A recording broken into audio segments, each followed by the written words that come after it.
बिस्मिल्लाहिर्रहमानिर्रहीम। अस्सलाम वालेकुम फ्रेंड्स।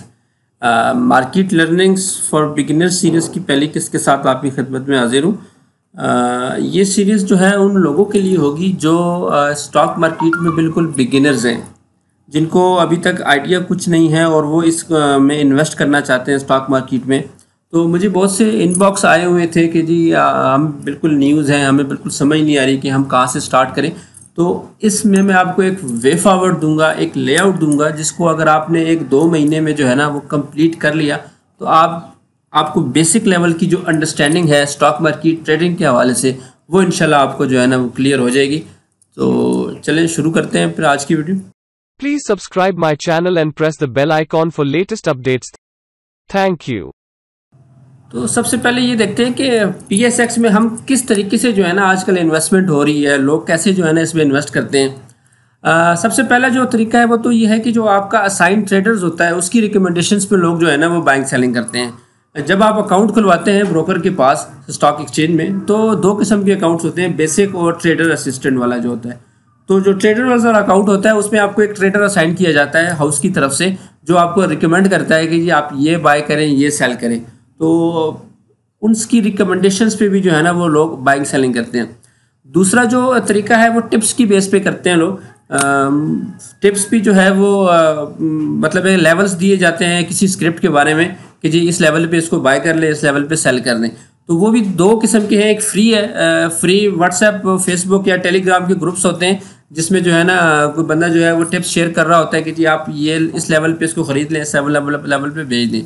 दूसरी जो है वो पेड है या प्रीमियम सर्विसेज हैं, जिसमें आपको जो है ना वो मंथली चार्जेस, जिसमें आपसे मंथली चार्जेस लिए जाते हैं। मुख्तलिफ चार्जेस होते हैं, डिपेंड ऑन सर्विसेज। 3,000 से लेके आई थिंक 10-12 हज़ार की रेंज में जो है ना वो आपसे अमाउंट ली जाती है पर मंथ।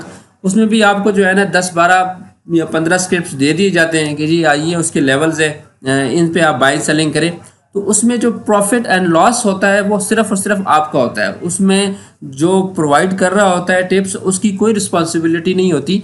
ये सब जो है ना वो आपकी अपने उस पर होता है कि अगर आपको प्रॉफिट हो रहा होता है तो भी आपका अपना है, लॉस हो रहा होता है तो भी आपका अपना है। आपने सिर्फ उसको मंथली जो फ़ी होती है वो आपने उसको देनी होती है।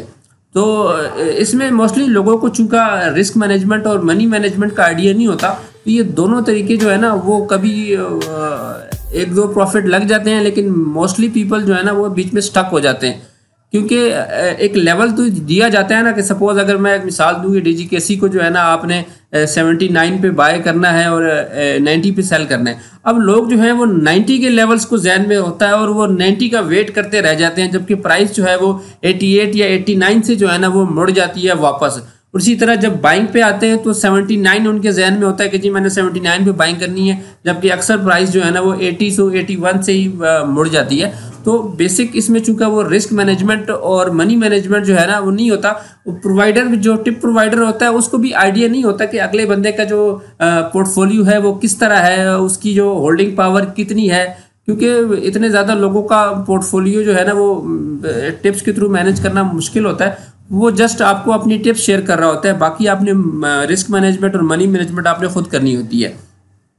दूसरा जो सर्विस है वो पोर्टफोलियो मैनेजमेंट की सर्विसेज है। देखें आपके पास अगर अमाउंट है, पैसे हैं, रकम है और आप उसको इन्वेस्ट करना चाहते हैं पाकिस्तान स्टॉक एक्सचेंज में, लेकिन आपके पास टाइम नहीं है, स्किल नहीं है, नॉलेज नहीं है, तो आप क्या करते हैं कि आप कोई भी जो प्रोफेशनल होता है जो ऑलरेडी इस मार्केट में होता है, काम कर रहा होता है, आप उसको हायर करते हैं, आप उसके साथ एग्रीमेंट करते हैं। ये प्रॉफिट शेयरिंग बेसिस पे होता है। वो क्या होता है कि वो आपका अकाउंट जो है ना वो मैनेज कर रहा होता है, आपके बिहाफ पे वो बाइंग एंड सेलिंग कर रहा होता है। तो जो आपकी प्रॉफिट होता है उसमें से जो परसेंटेज आपने पहले तय किया होता है, 20%, 30%, 40% जो भी तय किया होता है, उसमें से जो है ना वो आप उसको देते हैं। तो ये विन टू विन सिचुएशन दोनों के लिए होती है। आपको जो है वो चूँकि आपका टाइम नहीं खर्च हो रहा, आपकी सिर्फ अमाउंट इस्तेमाल हो रही है, तो आपको उसका बेनिफिट हो जाता है। जबकि उसके पास चूँकि अमाउंट नहीं है, पैसे नहीं है, लेकिन स्किल्स है, तो वो अपने स्किल्स को यूटिलाइज करके प्रॉफिट जनरेट कर रहा होता है आपके लिए, जिसमें से कुछ पोर्शन वो खुद रख लेता है। इसमें भी लॉस के चांसेस इसमें भी हैं, क्योंकि मार्केट है, मार्केट कभी भी आपको कंटिन्यूसली प्रॉफिट नहीं देगी, लॉस भी होगा। तो लॉस जो है वो आपका कैरी फॉरवर्ड हो जाता है नेक्स्ट मंथ के लिए। नेक्स्ट मंथ में अगर प्रॉफिट होता है तो पहले वो आपका लॉस कवर हो जाता है और उसके बाद उस प्रॉफिट में से वो अपना हिस्सा जो भी डिसाइड होता है वो ले जाता है। तीसरा तरीका, लोग म्यूचुअल फंड में भी इन्वेस्टमेंट करते हैं स्टॉक, क्योंकि म्यूचुअल फंड भी जो है ना वो मेजॉरिटी आपका ये स्टॉक एक्सचेंज में इन्वेस्ट करता है। तो म्यूचुअल फंड के भी मुख्तलिफ सब फंड्स हैं। जो स्टॉक से रिलेटेड है वो स्टॉक का फंड होता है, वो ज़्यादा वोलेटाइल होता है, मतलब मीन्स कि वो उसमें ज़्यादा प्रॉफिट की चांसेस भी उसमें ज़्यादा होते हैं और लॉस की भी ज़्यादा होते हैं। रिटर्न सबसे ज़्यादा हाई होता है, क्योंकि हाई रिस्क और हाई गेन जो है ना वो होता है। जबकि उसमें जो बाकी है मनी मार्केट फंड हो गया, बैलेंस फंड हो गया, कैश फंड हो गया, उसमें ये होता है कि थोड़ा सा एक्सपोजर लो होता है, क्योंकि उसमें सारी अमाउंट स्टॉक में नहीं इन्वेस्ट की होती है, उन्होंने दूसरे एवेन्यू भी जो इन्वेस्टमेंट के हैं वहाँ पे भी इन्वेस्टमेंट की होती है। तो उसमें ये होता है कि लो रिस्क होता है लेकिन रिटर्न्स भी लो होती है। मतलब अगर अगर अगर अदर फंड्स आपको 10% रिटर्न दे रहे हैं तो स्टॉक फंड जो है वो आपको 35% तक भी रिटर्न दिए हैं इसने 2016-17 में। लेकिन चूंकि मार्केट पिछले 2 सालों में चूंकि मार्केट गिरी है, डाउन रही है, तो स्टॉक फंड ने जो है ना वो लॉस दिया है, प्रॉफिट नहीं दिया। जो चौथा तरीका है वो ऑन वर्किंग है, यानी कि आप खुद से वर्किंग करें, खुद से एनालिसिस करें और उसके बेस पे आप बाइंग सेलिंग करें। तो जिसको मतलब पहले आप खुद लर्न करें, उसके बाद अर्निंग आपकी स्टार्ट हो उस लर्निंग के बेस पे। तो उस पे आपकी दो पार्ट्स है, एक बेसिक लर्निंग है और एक एडवांस लर्निंग है। बेसिक लर्निंग जो है वो आपको खुद सीखनी चाहिए। मेरी रिकमेंडेशन ये है कि आप बेसिक्स जो है वो खुद सीखें, मार्केट कैसे काम करती है, फिर उसमें इन्वेस्टमेंट कैसे करनी है, कैसे नहीं करनी, टेक्निकल एनालिसिस को बेसिक टच करते हैं। वो मैं आगे आपको अगली स्लाइड्स में जो है ना वो एक लेआउट दूंगा कि आप कैसे बेसिक सीख सकते हैं।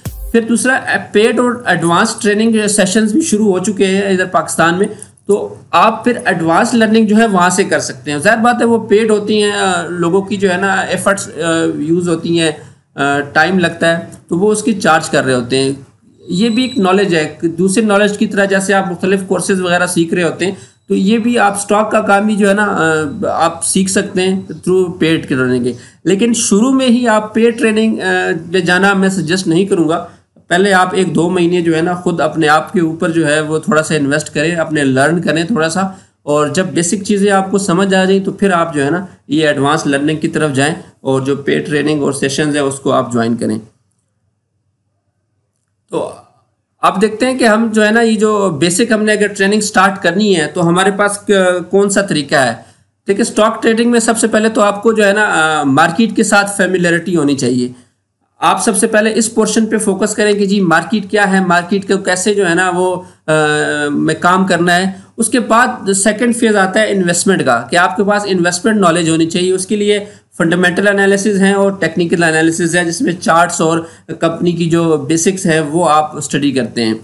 तो फैमिलियर विद मार्केट जो है उसमें आपको क्या क्या आना चाहिए। सबसे पहले तो आपको मार्केट का पता होना चाहिए कि क्या है मार्केट और ये कैसे काम करती है। फिर पाकिस्तान स्टॉक एक्सचेंज की जो रेगुलेटरी बॉडीज़ हैं वो कौन कौन सी हैं। फिर पाकिस्तान स्टॉक एक्सचेंज में कौन कौन से इंडेक्स ट्रेड हो रहे हैं, इंडेक्स होते क्या हैं, और कंपनीज जो हैं वो कैसे पाकिस्तान स्टॉक एक्सचेंज में लिस्टेड हैं, किन किन सेक्टर्स में हैं, कैटेगराइज उनको कैसे किया जाता है। फिर कुछ बेसिक टर्मिनोलॉजीज यूज़ होती हैं मार्केट में, वो उनको आपको पता होना चाहिए। फिर आपने स्टॉक मार्केट के साथ आपने कैसे इंटरेक्ट करना है, आपने कैसे ट्रेड करना है वो पता होना चाहिए। अकाउंट्स जो हैं वो कौन कौन से हैं, फिर अकाउंट ओपनिंग का प्रोसेस क्या है, आपने कैसे अकाउंट ओपन करना है, ब्रोकर को कैसे सिलेक्ट करना है, इन्वेस्टर अकाउंट क्या है, उसकी ओपनिंग प्रोसेस क्या है, सीडीसी ई सर्विसेज कैसे काम करती है, यूआईएन इंफॉर्मेशन सिस्टम क्या होता है। फिर आपको ऑनलाइन मोबाइल और सिस्टम पे जो है ना आप कैसे ट्रेड कर सकते हैं उसका एक ओवरव्यू, और मोबाइल ऐप्स जो है ना वो कौन कौन सी हैं ये आपको पता होना चाहिए। तो इस स्टेप से आपको जो है ना स्टॉक मार्केट तक एक्सेस मिल जाएगी, मतलब आपका अकाउंट ओपन हो चुका होगा और अब आपने क्या करना है, इन्वेस्ट करना है। तो इन्वेस्टमेंट में तो मैं एक्चुअल आपने बाइंग एंड सेलिंग करनी है, उसके लिए आपको ये 2 टूल ज़रूरी हैं। फंडामेंटल एनालिसिस आपको बेसिक आनी चाहिए और टेक्निकल एनालिसिस। तो फंडामेंटल एनालिसिस में हम क्या क्या कर सकते हैं। सबसे पहले तो आपको अर्निंग पर शेयर होना चाहिए कि आप जिस कंपनी में इन्वेस्ट करने जा रहे हैं उसकी अर्निंग्स वगैरह की आपको आइडिया हो। पी रेशो पे पता होना चाहिए कि पी रेशो क्या है, बुक वैल्यू क्या होती है, फेस वैल्यू क्या होती है।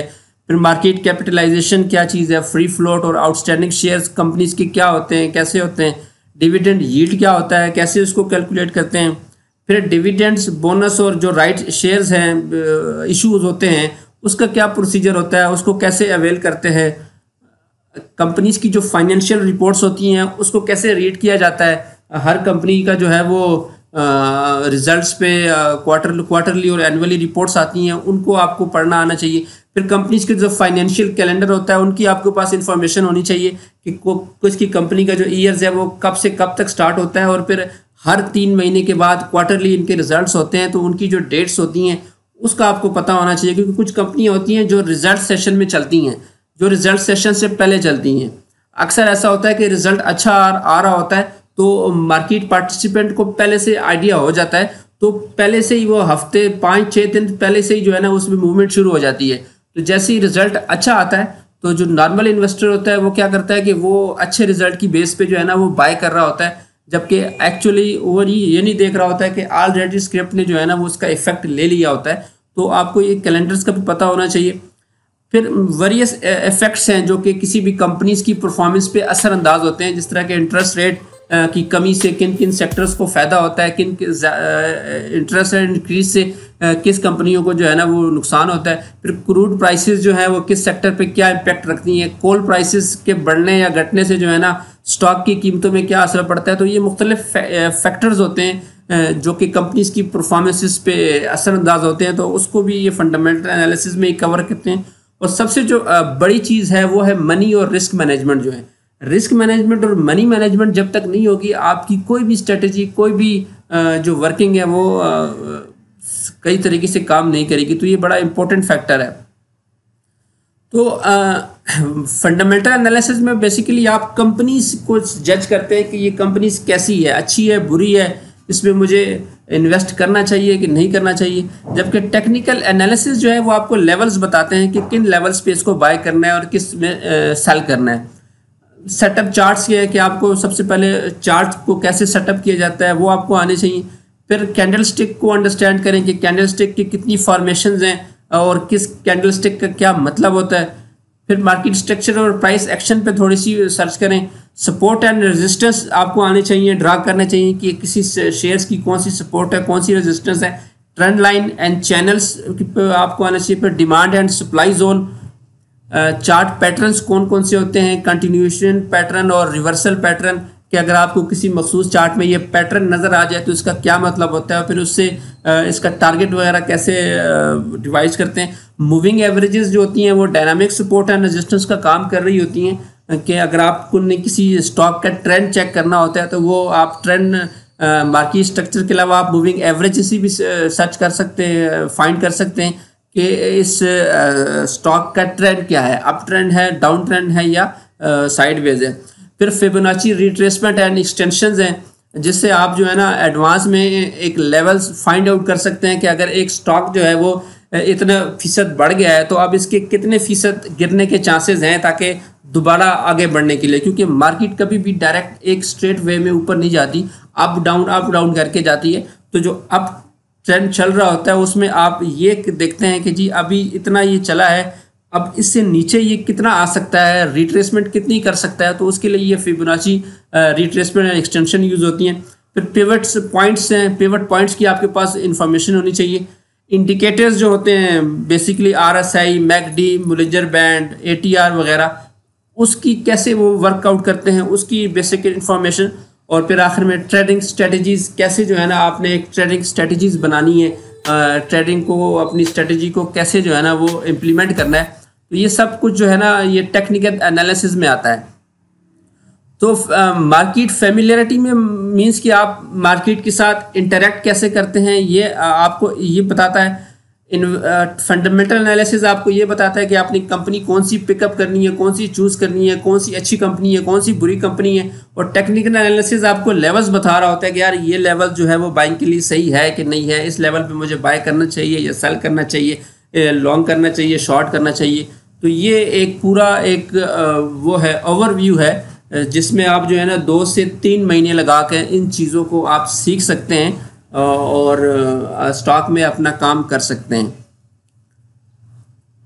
क्योंकि अगर आप किसी भी तरीके से काम करते हैं, आप किसी को पोर्टफोलियो देते हैं, आप ब्रोकर्स की रिकमेंडेशन पे काम करते हैं, आप टिप्स पे काम करते हैं, तो जब तक आपको खुद अपनी समझ नहीं होगी कि ये जो मुझे बता रहा है ये सही है कि नहीं है, अब मैं इसको फंडामेंटली चेक करूँ, टेक्निकली चेक करूँ, रीजन उससे पूछूँ कि भाई किस बेस पे तुम मुझे ये सजेस्ट कर रहे हो, किसी टेक्निकल बेस पे कर रहे हो, फंडामेंटल बेस पे कर रहे हो, टेक्निकल बेस पे कर रहे हो, तो आपको आइडिया होना चाहिए कि अपना चार्ट खोल के उसको टेक्निकली एक दफ़ा वेरीफाई कर लें कि जो लेवल बता रहा है आया इस लेवल पे बाइंग बनती भी है कि नहीं है।